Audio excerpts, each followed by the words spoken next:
para justificar el evolucionismo. Es como que los millones de años es la varita mágica, es ahí donde entra todo. Hola y bienvenido a Preguntas Difíciles acerca de Dios, el podcast donde podemos conversar acerca de aquellas interrogantes desafiantes sobre Dios, Jesús, la iglesia, el cristianismo, la vida y demás temas. Soy Pablo Mora, teólogo, escritor, conferencista y pastor. Y aquí encontrarás respuestas a valiosas preguntas complicadas, pero también serás desafiado a cuestionarte y crecer en tu fe.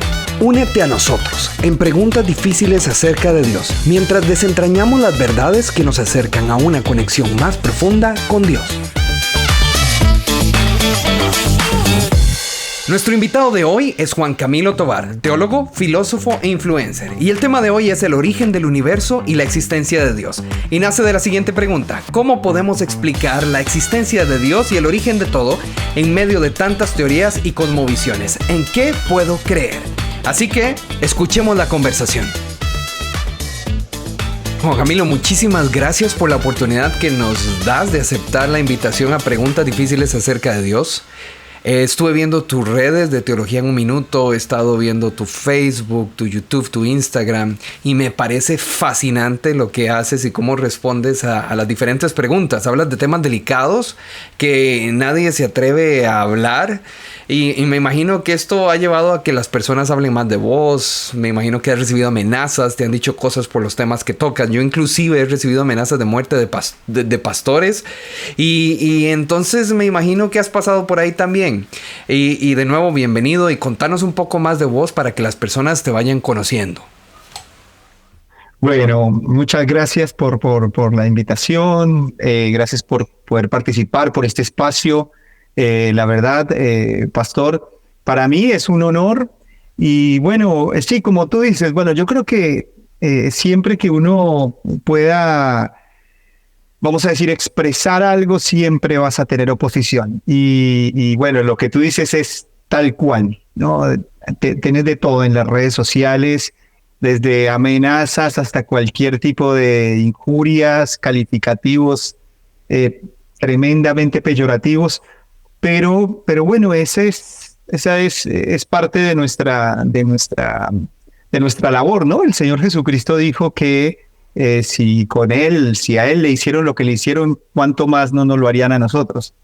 Así que bueno, sí, y yo creo que es importante hablar de Dios como dice la palabra, porque hemos suavizado mucho la doctrina, hemos tratado de ser políticamente correctos, y por mantener esos cuidados, vamos a decir, lamentablemente como iglesia terminamos fabricando un falso Dios. Estoy totalmente de acuerdo. De hecho, me gusta esa frase.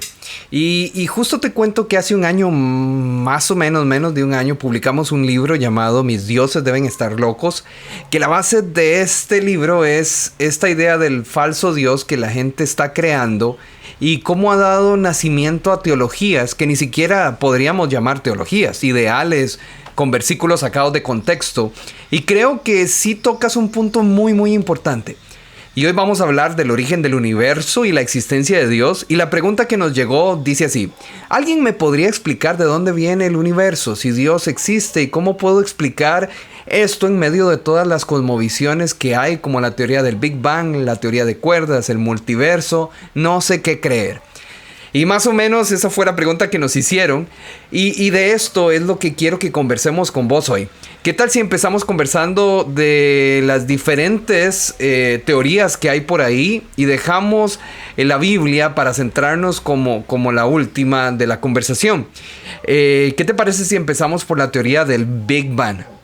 Bueno, no, te decía que sí, me parece perfecto, y me parece importante aclarar que para que nosotros podamos hablar de esto no se necesita que seamos científicos, porque estos temas deben abordarse más desde un punto de vista filosófico, ya que la ciencia no llega hasta estas áreas de conocimiento. O sea, la ciencia no es el único factor de donde podemos adquirir conocimiento.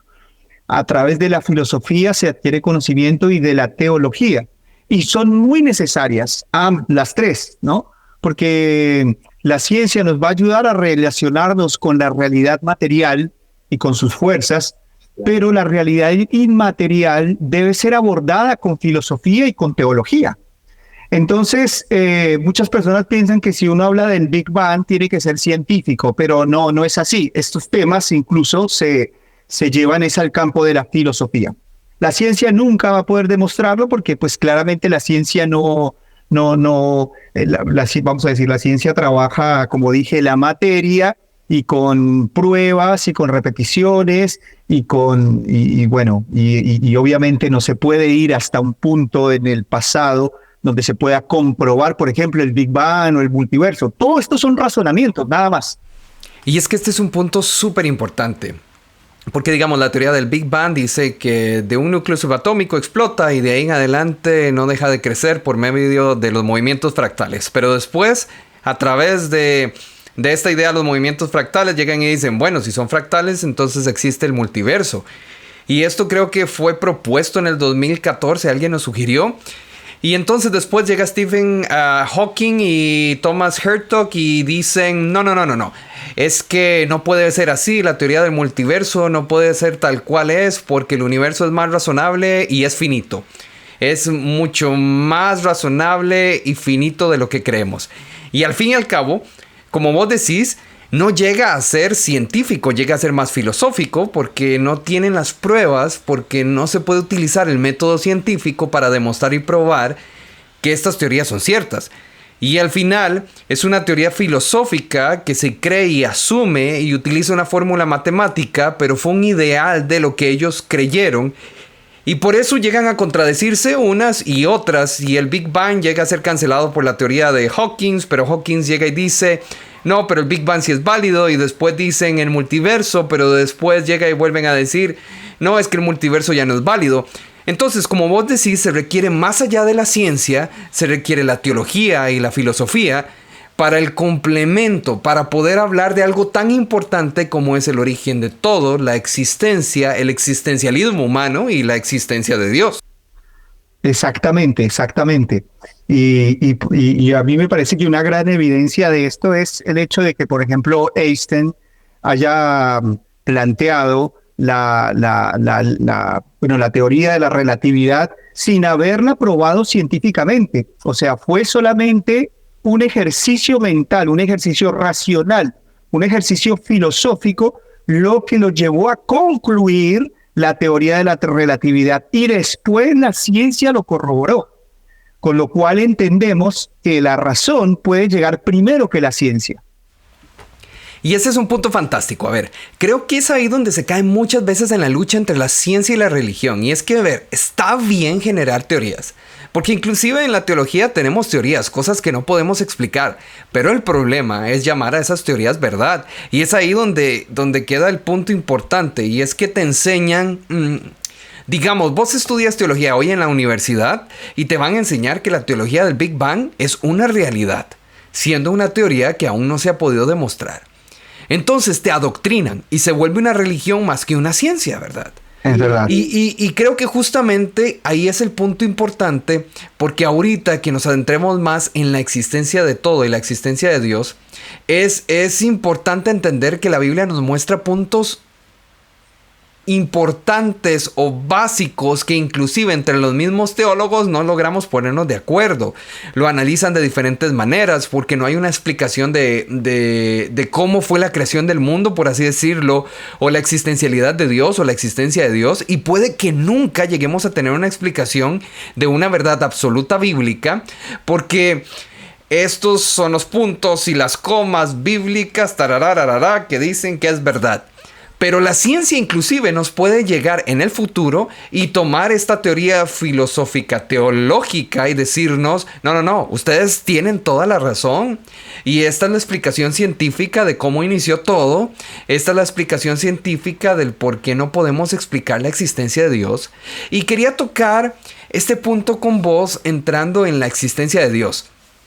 Como hablamos, la ciencia se basa en el método científico. El método científico se pone una teoría y se empieza a hacer una prueba y error hasta comprobar que es cierto. Exacto. Y todo sucede dentro de un marco de tiempo y espacio.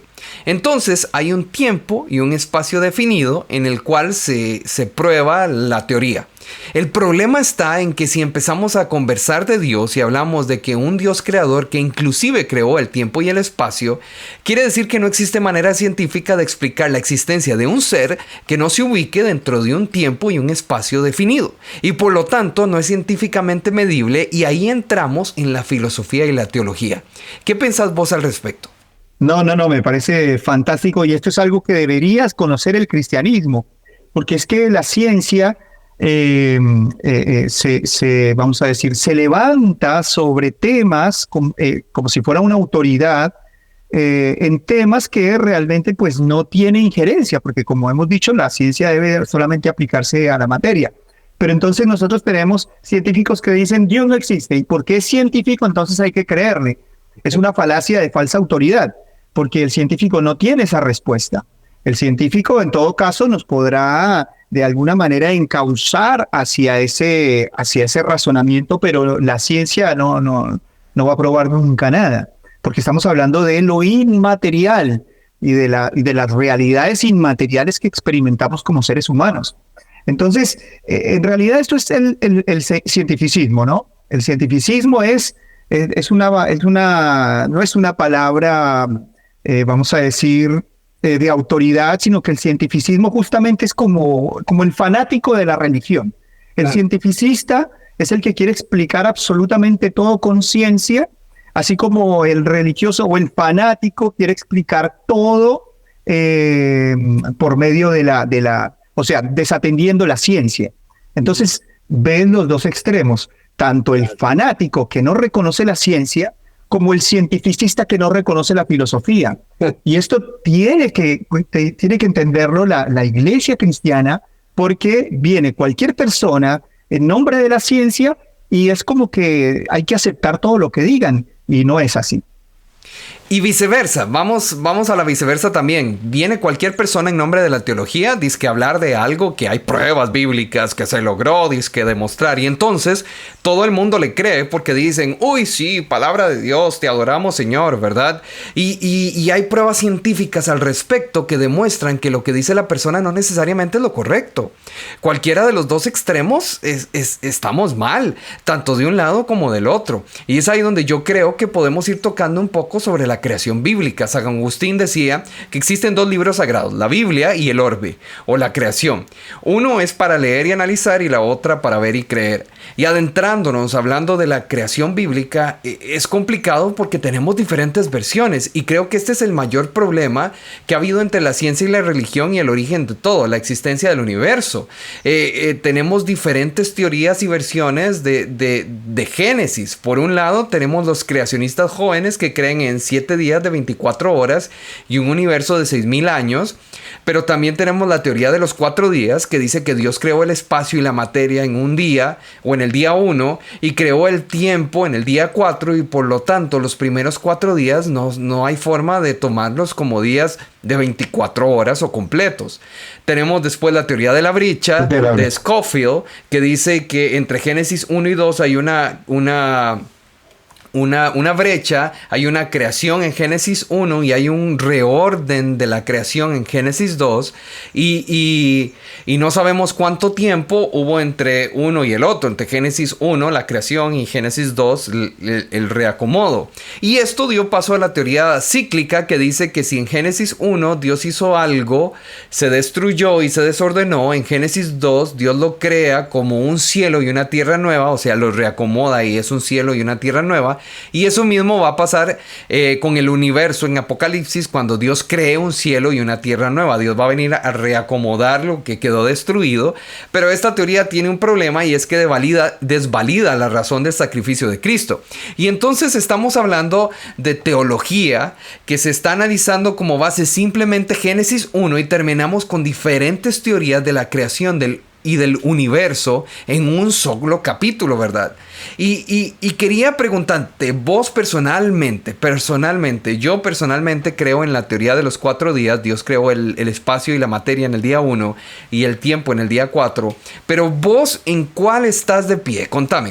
Yo creo en la historicidad de Génesis 1. Yo creo en en la historicidad. Yo creo que fueron 7 días Yom, 7 días literales, porque esa misma palabra se usa en otros textos representando días de 24 horas, que esa sería mi postura.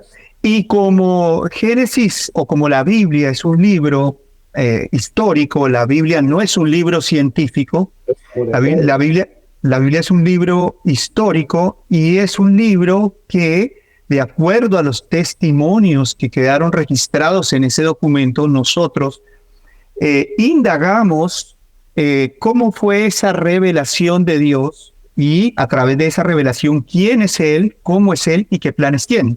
Entonces es un documento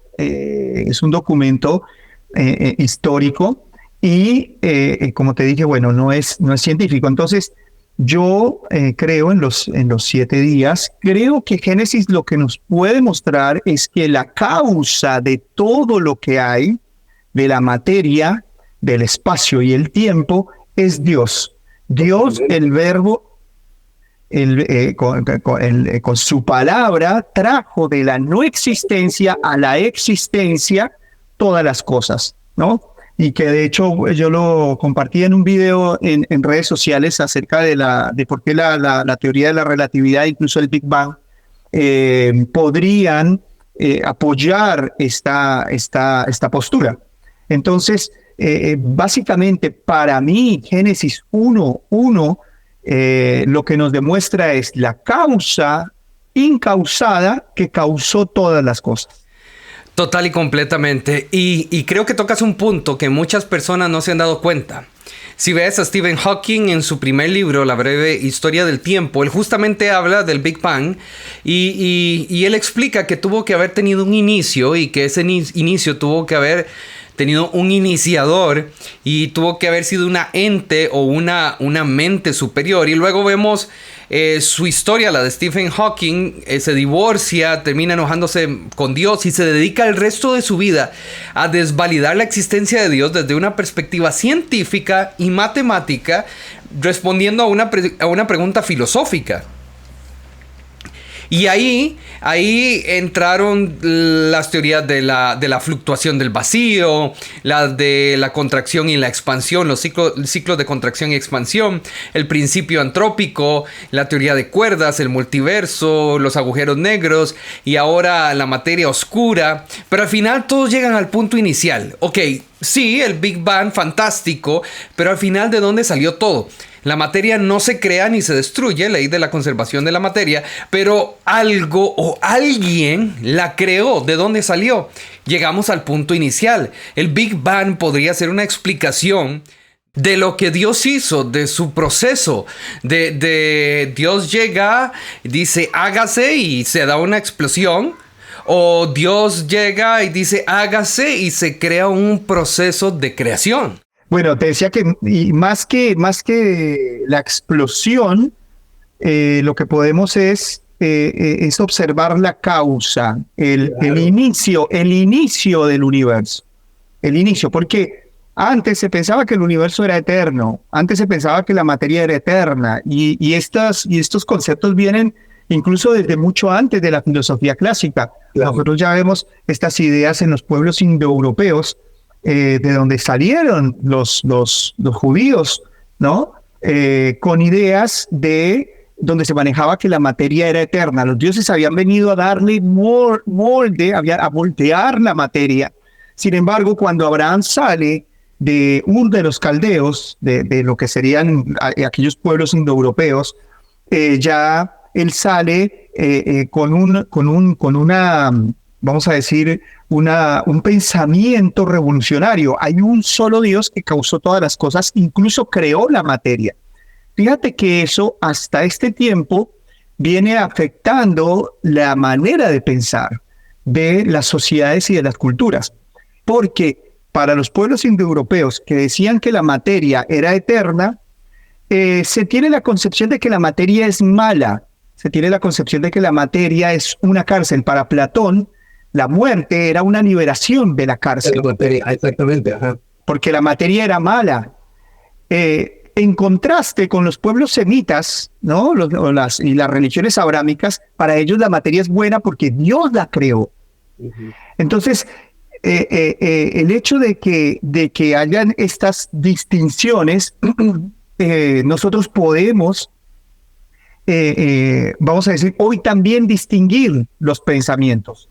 Por ejemplo, las famosas ideologías de género que hoy tienen tanta popularidad, justamente están basadas en ese pensamiento platónico donde la materia no es nada, la materia es mala, y lo único que cuenta es la mente, ¿no? El mundo de las ideas. Y ya incluso la misma ciencia, la misma física, la misma biología, no hay que tenerla en cuenta porque eso es un nivel menor. Lo que yo diga o lo que yo piense es lo que se establece, ¿no? O el existencialismo. Entonces, fíjate cómo ya desde esas pensamientos indoeuropeos hasta hoy están afectando. Sin embargo, en el caso del cristianismo y de la religión judeocristiana, para nosotros el cuerpo, la materia es buena. Pablo dice, ustedes son el templo del Espíritu Santo. La materia hay que cuidarla. Entonces, justamente cuando se empiezan a tomar todas estas teorías, tú ves una influencia platónica, ¿no? Porque ellos te van a decir, la materia, vamos a decir, es causante de determinadas cosas. Por otro lado, la teoría del Big Bang te lo muestran como una explosión, justamente por eso, y no como una causa ordenada, como una causa calculada, sino como algo desordenado. Entonces, solamente hago esa reflexión como para que podamos ir haciendo un hilo de dónde viene cada pensamiento y cómo realmente puede la teología traer respuestas simplemente con el hecho de hacer un análisis de las realidades inmateriales del universo. Te digo que son experimentales totalmente por todos los seres humanos. Antes de continuar con el podcast, te pregunto, ¿eres la persona que quiere aprender más acerca de temas fascinantes como el que estamos conversando? ¿Sí? ¿Ese eres tú? ¿Qué estás esperando? Te invito a adquirir mis libros en amazon.com o también lo puedes hacer a través de www.tuiglesiaeditorial.com. Claro, y ahí vamos a un punto muy importante y es el problema que veo hoy. La base de cómo manejamos las cosas, lo que es lo que sentimos, lo que creemos y lo que hacemos. Así es hoy en día. Está basado en mi perspectiva personal y ya no está basado en una perspectiva basada en una base en común. Y si nos vamos atrás 30, 40 años, la Biblia era importante en el mundo porque era la que definía la moral. De hecho, los derechos humanos de Eleanor Roosevelt, de Peng Chung, de Charles Malik están basados en la moral bíblica. Había una base central de valor y a partir de ahí se empezaba a determinar lo que era bueno y lo que era malo. Hoy en día la base de valor está basada en lo que yo siento, lo que yo creo y cómo yo me veo a mí mismo. El problema de esto, creo que es importante para entender el origen del universo y la existencia de Dios. El problema de esto es que esto va a generar millones de dioses. Las personas van a tener una visión personal de Dios adaptada a ellos mismos y creyendo que es una realidad absoluta. No un Dios como está establecido en la Biblia, un Dios completo y único y santo Dios, sino ideas de un Dios personal adaptado a mi perspectiva. Y eso es lo que nos ha llevado a teologías raras, la teología de la fe, que es el Dios milagroso al que le declaro lo que tiene que hacer por mí y a mi favor, la teología de la prosperidad, el Dios que ato, la bendición personal económica, la teología de esto, de aquello. Dioses a mi favor y adaptados a mi perspectiva personal. Y creo que el problema ha sido que en el cristianismo se ha vendido esta idea platónica de que la materia es una cárcel. Vamos al punto. Yo crecí en el ambiente evangélico pentecostal, años después cambié mi perspectiva y crecí en este mundo donde te decían tenemos que orar y la iglesia tiene que clamar y soñar para que se dé el arrebatamiento de la iglesia y que Dios nos saque de estos cuerpos materiales y nos dé un cuerpo espiritual nuevo y libre.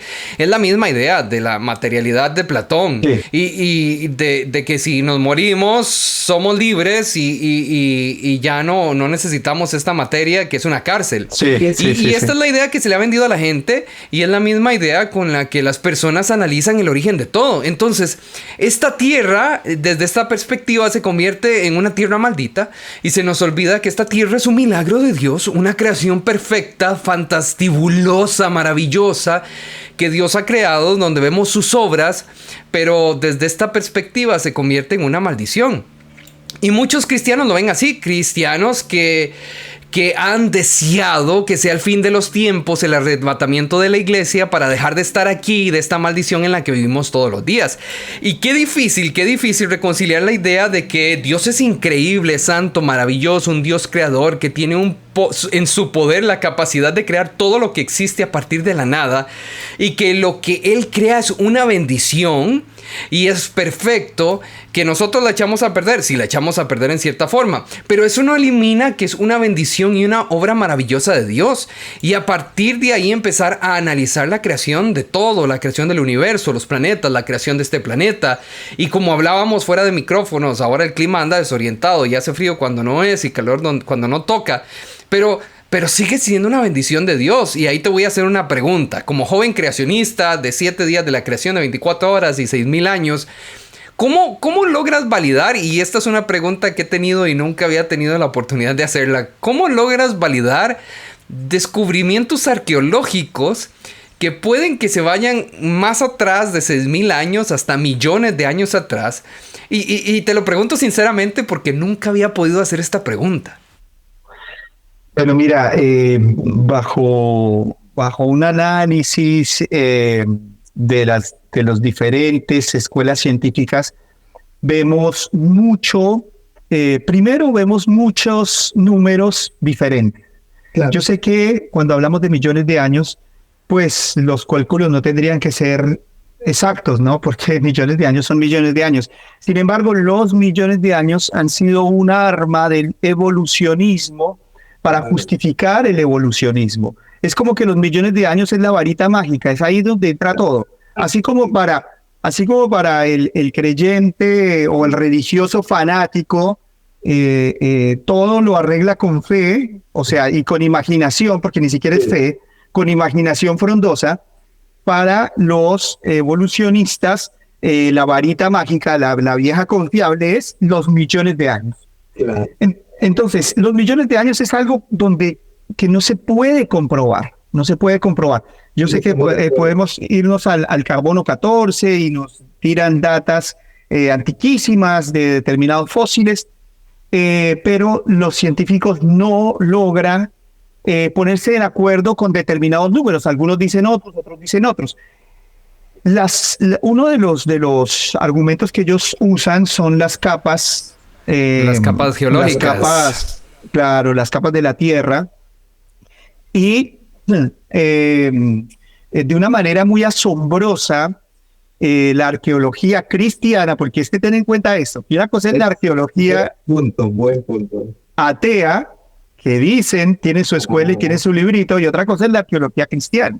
Entonces, los arqueólogos cristianos, por ejemplo, nos dan evidencias de haber encontrado árboles poliestráticos donde un árbol adentro de una roca, donde ese árbol tuvo que haber tenido miles de millones de años, pero ya sabemos que un árbol no podría durar tanto tiempo. Sin embargo, está dentro de los estratos de las capas de la Tierra, vamos a decir. Ahí está, hay evidencias donde esos números quedan completamente enloquecidos. Yo no te digo que sea completamente errático o que puedan llegar a fallar mucho, sin embargo hay huecos que nos llevan a dudar. Tengamos en cuenta que en la ciencia muchas cosas, la verdad de hoy es la mentira de mañana. Hoy la ciencia me puede decir que la Tierra es plana y científicamente comprobarlo simplemente por pruebas y por qué sé yo, porque interpretábamos mal la gravedad, pero esa verdad científica varios años después se va a refutar y va a decir la Tierra es esférica. Y de hecho esto lo vimos con el carbono 14 y con la evidencia científica con la montaña Santa Elena en los Estados Unidos, que en cuestión de horas, árboles quedaron completamente petrificados cuanto antes se creía que era un proceso de miles de millones de años, ¿verdad? Mira, y eso también nos da paso a una evidencia muy buena que hay, y es que, vamos a decir, si Dios creó a Adán, Él no creó un bebé. El relato de Génesis 1 es que Dios creó un hombre. Yo le pongo a ese hombre 33 años solamente por Jesucristo, ¿no? O sea, yo sé que esto es una, vamos a decir, especulación, yo digo, ha tenido 33 años por cuando Cristo ascendió a los cielos en un cuerpo glorificado perfecto, él subió con esa edad. Entonces yo digo que Adán fue creado con 33 años, pero cuando Adán tenía 33 años, materialmente, en realidad tenía un día. Con lo cual, si le preguntaran a Adán, ¿cuántos años tienes? Si le preguntaran al séptimo día de la creación, y él dice, bueno, yo tengo un día. O a los 15 días después de la creación. Él va a decir, mira, tengo 15 días, pero tú tienes el aspecto de un hombre de 33 años, con un desarrollo científico, biológico de 33 años. ¿Cómo puede ser esto? Bueno, porque justamente Dios, cuando hizo la creación, la preparó de tal manera que quedara terminada. ¿No es cierto? Entonces, la ciencia nos puede hablar de millones de años por la consolidación de todas las cosas, pero nosotros lo podemos ver, si creemos en un Dios todopoderoso y que hace milagros, que Él pudo hacer esta creación, que tiene apariencia de tener millones de años, pero en realidad tiene 6,000. Ahora, eso nos lleva a la relatividad del tiempo, que es uno de los debates más grandes dentro de los jóvenes creacionistas. Dios hizo el universo en 7 días, pero ¿7 días de quién? 7 días de la Tierra, 24 horas, 7 días de Venus, que son 243 días terrestres, 7 días del ROX 42b, que son 1968.3 años terrestres, porque decir que son terrestres es una visión helenista. Entonces, es la relatividad del tiempo que Dios pudo haber llegado y decir, yo creo la Tierra hoy, a partir de hoy las piedras van a aparecer de 200 millones de años, o tomó 200 millones de años hacerlas, o simplemente el carbono 14 no sirve siempre, como se ha demostrado muchas veces en el pasado. Sí, bueno, eso está perfecto. El tema es que Dios, esto ya estamos hablando de revelación especial, claro, porque tenemos el concepto de revelación general y estos debates caben en discusiones de revelación general, pero no en revelación especial. Okay. Porque la revelación especial, que sería la escritura, el concepto de revelación general lo entendemos, ¿no? Romanos 1, la creación muestra a Dios. Y cualquier hombre con el uso natural de la razón, cualquier ser humano con el uso natural del entendimiento, sin gracia, sin Espíritu Santo y sin Biblia, puede concluir que hay una mente que gobierna con orden todo el universo. Ahora, ¿cómo se llama esa mente? No se sabe. ¿Con qué planes tiene? No se sabe. ¿Y cómo es su moral? No se sabe. Para eso entra la revelación especial. Entonces, para nosotros la revelación especial es la Biblia, y la Biblia es la autoridad del cristianismo. Con lo cual, si a mí la Biblia, aunque, como te dije, la Biblia no es un libro científico, sino histórico. Si la Biblia me relata 7 días Yom, de su raíz hebrea, entonces yo creo en esa autoridad. Yo creo en esa autoridad especial, en esa revelación especial. Si trasladamos ese debate a la revelación general, como te dije, podemos debatir todas estas relatividades del tiempo. La podemos debatir en revelación general, pero si nosotros venimos al cristianismo, tenemos que irnos a sola escritura, y con sola escritura, porque sola escritura no es un principio de interpretación, sola escritura es un principio de validación, de autoridad. Tenemos que ir a la autoridad y la autoridad nos muestra la verdad de Dios, la verdad revelada. Entonces, yo desde mi posición o de mi escuela, vamos a decir, reformada, entiendo que la creación, el universo, por revelación especial, fue hecho en 7 días. Yom quiere decir 24 horas. 24 horas. Solamente por la autoridad de la Biblia. Y entiendo las discusiones que se dan, pero afuera de la revelación especial. Como te dije, deben ser abordadas desde la revelación general, pero ahí es cuando los científicos se matan y van a decir todo lo que quieran decir. Más teorías, claro. Claro, y ahí no hay un punto de apoyo, porque como estamos hablando de que hay una verdad, una causa que es incausada y que es una causa que va más allá del tiempo, del espacio y de la materia, entonces, claro, bueno, ahí ya el debate sería interminable. Claro, y creo que es un punto importante. Tocando la sola escritura, la Biblia sí habla de que Dios está y nos deja claro que dentro del plano existencia, Dios existe a través de Jesús y únicamente a través de Jesús, porque la existencia de Dios la delimita en Génesis 1. Dios la delimita, Dios crea el tiempo y el espacio y ahí se crea la existencia. Que era lo que hablábamos al principio. El método científico teorifica y analiza con pruebas en un espacio y tiempo determinado. Y cómo Dios crea el tiempo y el espacio, al crearlo, nunca vamos a poder demostrar la existencia de Dios a través de la ciencia, a menos que lo hagamos a través de Jesús, que estuvo en un espacio y un tiempo determinado. Creo yo que eso es lo más rico, lo más increíble de Dios, que Dios, sabiendo que jamás íbamos a lograr demostrar su existencia, Él manda a su único hijo a que esté en un tiempo y un espacio determinado para decirnos, aquí estoy. Exacto. Y no es no es cayendo en justamente esa creencia de que Dios nos creó y nos dejó abandonados, como muchas veces se ha dicho, sino que es Dios diciéndonos, aquí estoy y existo en un plano existencial a través de mi único hijo, pero yo estoy más allá de un tiempo y un espacio determinado, porque yo gobierno el tiempo y el espacio y yo creo la existencia misma y yo la gobierno. Y creo que entender esto es importante porque por años se nos enseñó que el universo es infinito, inclusive en la iglesia. Pero, como te decía, Stephen Hawking y Thomas Herton hicieron un trabajo antes de que Hawking muriera y llegaron a la conclusión de que el universo es finito y tiene un inicio y tiene un final. El problema es que muchas veces tanto científicos como teólogos han caído en teorías fantásticas, mágicas y fantasiosas, tratando de explicar la existencialidad de Dios o la existencia de Dios y el origen de las cosas.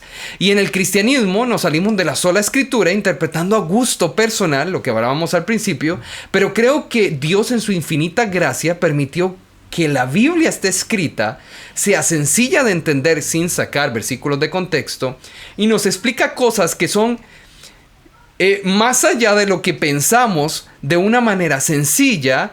Y tristemente muchas veces tratamos de interpretar aquello que no se necesita interpretación y se nos hace un nudo mental con algo que es muy sencillo. Y para las personas que nos escuchan, es importante entender que muchas veces dejamos de creer en Dios y nos alejamos de Dios porque creemos que no hay una conciliación entre la ciencia y la religión cristiana. Y no es que no exista una conciliación, sino que sencillamente la ciencia intenta meterse en temas filosóficos y teológicos y el cristianismo, teológicamente hablando, intenta meter sus narices en temas científicos. Entonces, mientras mantengamos a cada uno en su lugar, se pueden llevar entre sí, se pueden ayudar mutuamente y son un gran par.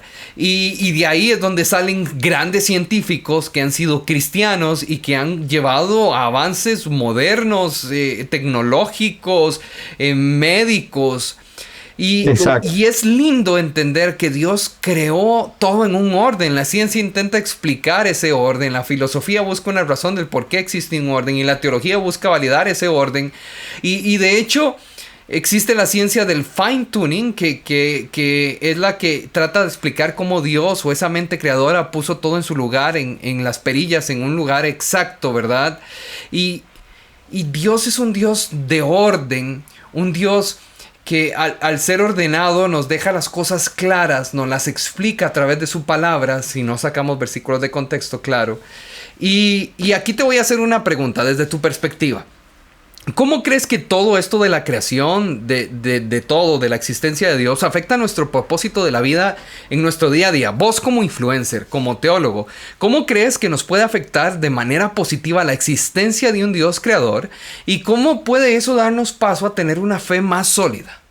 Yo creo que eso resuelve una de las grandes preguntas existenciales, eso, la de ¿para qué fui creado, no? Y nosotros vemos que en el universo todas las cosas cumplen una función, todas las cosas cumplen una función, todas las cosas tienen un propósito. Y no puede ser que el hombre haya sido creado sin propósito o que esté con un propósito ciego. El hecho de que nosotros tengamos sentido de propósito va a hacer que nosotros lleguemos a una plenitud de vida. No hay nada más o no hay un factor que produzca más plenitud en el ser humano que entender el propósito de su vida. Entender para qué está en esta tierra. Entender que está para servir. Una persona que no tenga este sentido de propósito es una persona que va a vivir en una miseria emocional. De hecho que justamente muchos psicólogos tratando de hacer terapia les dicen a las personas, bueno, vaya y busque el propósito de su vida en donde sea, en la religión, en donde sea, porque saben que el ser humano necesita tanto de esto y que cuando desarrolla su vida con base a este sentido, la persona alcanza plenitud, alcanza equilibrio emocional, alcanza un equilibrio mental, y el equilibrio emocional, el equilibrio mental va a traer un equilibrio físico. Entonces, es impresionante cómo está conectado este mundo inmaterial con lo material, ¿no? Si yo tengo un propósito, si yo tengo un sentido en mi vida, mi cuerpo va a ser sano. Claro. Mi sistema, vamos a decir, nervioso, la misma neurología te muestra que una persona que tiene sentido de vivir es una persona que va a enfrentar la vida con más esperanza. Entonces, ¿cómo podemos nosotros matar la esperanza de tener, por ejemplo, en el caso de los materialistas o de los cientificistas, matar el sentido del ser humano, el sentido de la existencia del ser humano, arruinando hasta su propia salud? Porque el hombre no tiene sentido de vivir y el cuerpo lo empieza a manifestar. Una de las cosas que me pareció muy linda que dijiste es acerca de cómo sí, verdaderamente Cristo es Dios hombre y solamente en Cristo podemos estar lo más cerca a Dios posible, lo más cerca que un ser humano puede estar a Dios. La revelación más profunda que podamos tener de Dios, el conocimiento más pleno que podamos tener de Dios está en Cristo, un hombre encarnado. Y volvemos a ver a la materia buena. Y volvemos a ver a una materia que va a ser glorificada, que va a ser redimida. No un mundo que va a ser destruido, ni un mundo que es inservible, es malo. No, un mundo y un universo que va a ser redimido, porque si el pecado alcanzó hasta el último átomo, porque esto lo podemos ver en la ley de la entropía, si el pecado y el deterioro, el óxido, la muerte, llegó hasta el último átomo, la redención no puede ser menor.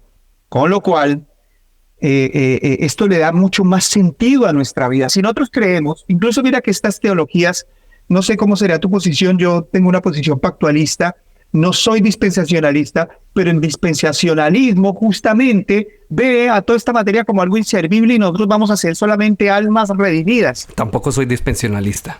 Vamos a irnos a un cielo de almas incorpóreas y donde todo va a ser pleno. Eso es puro platonismo. La Biblia nos dice que va a haber cielos nuevos, tierra nueva, donde seguiremos avanzando científicamente, donde seguiremos construyendo universidades. Sí, exactamente. Una tierra verdaderamente redimida, igual como la que tenemos ahora, pero donde reina la justicia y la paz. El episodio de hoy es traído hasta ustedes por Tu Iglesia Publishing, un editorial de contenido cristiano. En Tu Iglesia Publishing creemos en el poder transformador de las palabras. Nuestro compromiso es seleccionar cuidadosamente obras que no solo entretienen, sino que también edifican y enriquecen vidas. Cada página que publicamos es un camino hacia la conexión espiritual y el crecimiento personal. Visítanos hoy mismo en www.tuiglesiaeditorial.com. Y este es un punto que creo que es bastante importante porque el platonismo se coló en el cristianismo y se ha ido colando con el paso de los años. ¿Pero por qué? Sencillo, el platonismo es romántico, el romanticismo vende, el romanticismo atrae personas. Y eso llena iglesias. Y en la época de los 90 el platonismo estuvo en las calles. O sea, vamos a ser libres, el arrebatamiento es ahora, nos espera un cuerpo espiritual renovado. Y la iglesia tuvo un crecimiento explosivo porque todos querían ser libres de esta cárcel terrenal.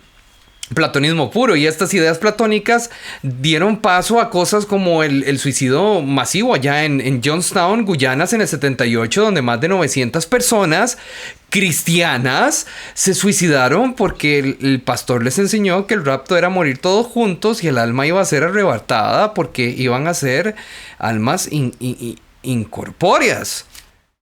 Sí, el caso de David Koresh en Estados Unidos, ¿no? Que anunciaba el apocalipsis ya para esos días y bueno, en liberación del cuerpo. Pero mira que es una gran contradicción. Por eso mismo, por esa misma línea de pensamiento, yo soy postribulacionista. No sé cómo es tu posición. Totalmente postribulacionista. Yo soy postribulacionista. Y fíjate que el pretribulacionismo es una gran contradicción, porque el postribulacionismo nos habla de que los cuerpos son arrebatados a un cielo, cristianos van a ser arrebatados con cuerpo a un cielo, en donde van a estar volando. O sea, estamos hablando de que el cielo es algo, es donde Dios mora y es algo inmaterial en este momento, ¿no? Pero ¿cómo puede ser que los cuerpos vayan al cielo? Nosotros sí creemos en la resurrección, obviamente, de los muertos, en la segunda venida de Jesucristo, porque es que muchas personas nos califican de incrédulos con respecto a la segunda venida. Pero es una contradicción relacionar el cielo con el cuerpo. Justamente el cuerpo está relacionado con la tierra. Entonces, todas estas ideologías todas estas incluso vamos a decir, teologías vienen, fíjate, de influencias platónicas. Y es que, a ver, yo soy postribulacionista también. Y no creo que el sueño de una niña de 14 años sea la base para toda una teología pretribulacionista. Y si vemos la Biblia, Jesús nos enseña que en aquellos días tenemos que ir a las montañas, que van a venir pruebas. En ningún lado dice, alégrense, en ese momento serán arrebatados y no van a tener que estar aquí cuando se ponga feo. Y si vemos también ejemplos, los discípulos no fueron arrebatados, sino que murieron de las maneras más horrorosas. El platonismo se ha metido en todo, en la existencia de Dios, la creación del mundo y en muchas cosas más. Y ha venido a enfermar la iglesia tanto que gracias a Platón y sus ideas coladas en el cristianismo, hoy somos más de 40,000 denominaciones. Tremendo. Y mira que el platonismo, el movimiento LGTBI y todo el absurdo de una persona ir en contra de las evidencias biológicas y solamente darle crédito al mundo de las ideas, es platonismo puro también. Y para ir terminando, existen muchas teorías científicas, filosóficas, teológicas. Y como vos decías, si somos cristianos tenemos que basarnos en sola escritura. Porque si soy cristiano, las Sagradas Escrituras deberían ser una de mis bases para mi caminar cristiano. Y quiero dejar claro aquí algo. No digo que los cristianos se cieguen, se enceguezcan, se cierren de oídos, como se ha dicho muchas veces, sino todo lo contrario. El cristianismo tiene un fundamento en lo que es la creación del universo, un fundamento que filosóficamente no hay y científicamente tampoco. Entonces, los cristianos, al tener un fundamento, tienen algo en qué pararse. Y dejar claro que la Biblia nos enseña que Dios crea el tiempo y el espacio espacio y no existe manera de explicar la existencia de Dios dentro de un marco científico determinado por un tiempo y espacio, a menos que se haga por medio de Jesucristo. Y Dios creó todas las leyes y las reglas naturales.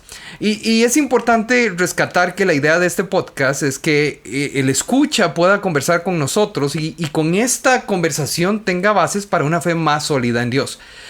Entonces, no sé, cuéntanos unas palabras finales, algún consejo que quieras darle a las personas que nos escuchan hoy. Bueno, un consejo. Si vamos a debatir con ateos, por ejemplo, este tema de los millones de años, pues las evidencias científicas saltan a la vista. No tendríamos que meternos en ese debate con ateos, más bien tendríamos que irnos hacia el debate de la existencia de la mente que gobierna todo. No nos podríamos meter a mostrarles a ellos la Biblia como una autoridad, porque para ellos la razón es una autoridad. Totalmente de acuerdo. Entonces, deberíamos abordarlos con cuestiones filosóficas. En el caso de los millones de años, mostrarles los huecos que tienen las diferentes posturas de los millones de años, mostrarles algunas contradicciones que son evidencias, como para que ellos puedan dudar, vamos a decir. Ahora, teniendo muy, muy en claro que nadie se va a convertir en cristiano por evidencias científicas. La única manera de hacernos creyentes es mediante la exposición del Evangelio. Entonces, si un ateo ha de salvarse o ha de creer en Jesucristo, es por el Evangelio, porque el Evangelio es el poder de Dios para salvación y mediante el cual tenemos acceso a la fe en Jesucristo. Entonces tenemos como cristianos que aprender a separar el debate con de repente ateos y sabiendo que si ellos rechazan el Evangelio, bueno, nos iremos a un terreno de otras discusiones. Ahora, si ya entramos a discusiones ya más de índole que pueden tocar la teología, vuelvo y tomo el ejemplo de los millones de años, entonces ya la Biblia sí para nosotros es una autoridad y nuestra verdad está fundamentada en las Escrituras.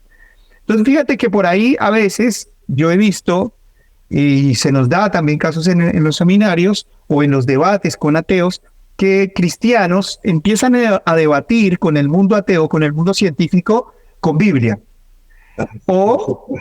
Y como que están jugando fútbol en una cancha de básquet. Entonces, tendría que aprender a abordar a estas personas de otra manera, siempre teniendo en cuenta que el Evangelio es lo único que los puede salvar. Entonces, en el caso de que les presentemos el Evangelio y lo rechacen, entonces ya abordaremos los argumentos de por qué creemos en lo que creemos y que nuestra fe no está fundamentada en fantasías, sino que nuestra fe también está fundamentada en evidencias, y no solamente en evidencias materiales como las evidencias científicas de la expansión del universo, del principio del espacio temporal, la materia. No solamente nuestra fe está basada en razones científicas, sino que también nuestra fe está basada en razones teológicas y en razones filosóficas que van más allá de la ciencia. Hay un astrofísico muy conocido, seguramente tú lo habrás visto, también teólogo y filósofo, Manuel Carreira, que él dice que nosotros para adquirir conocimiento podemos caminar con la ciencia, pero llega un momento en que tenemos que bajarnos de la ciencia y seguir caminando con filosofía. Y llega un momento en que para seguir adquiriendo conocimiento, pero no un conocimiento, información, sino un relacionamiento con la realidad, para seguir relacionándonos con la realidad tenemos que bajarnos de la filosofía y empezar a caminar con la teología. Y como te dije, esto no es solamente conocimiento desde un punto de vista informativo, sino que es la manera en cómo mi conciencia se relaciona con la realidad, cómo yo me relaciono con la verdad, ¿no? Claro. Entonces, bueno, mi consejo sería para mí la existencia de Dios es algo filosóficamente evidenciable.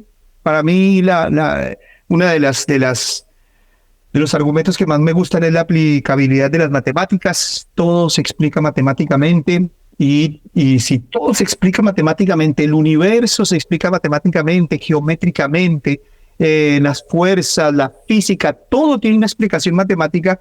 Eso a mí me da la evidencia de que atrás del todo tiene que haber una mente que calcula, que computa. Y como el único que puede competir contra esta mente que calcula es el azar, pero el azar no calcula, no tiene propósito y no da intención.